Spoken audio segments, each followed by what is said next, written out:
Stau între doi idoli și nu pot să aleg pe niciunul. Stau între doi idoli și plouă mărunt și nu pot să aleg pe niciunul și în așteptare înlemnesc idoli în ploaia măruntă. Eu stau și nu pot să aleg între două bucăți de lemn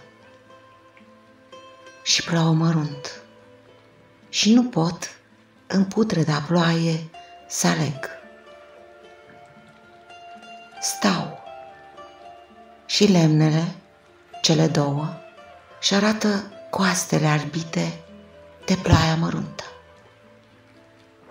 Stau între două schelete de cal și nu pot să aleg pe niciunul.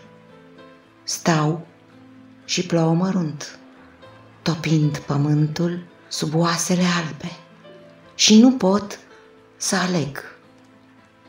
Stau între două gropi și plouă mărunt și apa roade pământul cu dinți de șobolan înfometat.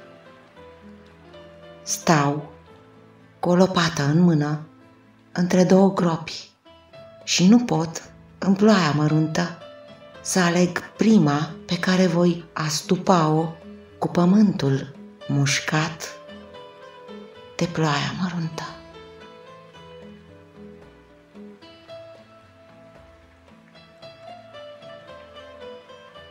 A șasea elegie. Versuri Nichita Stănescu. Voce Adina Velcea.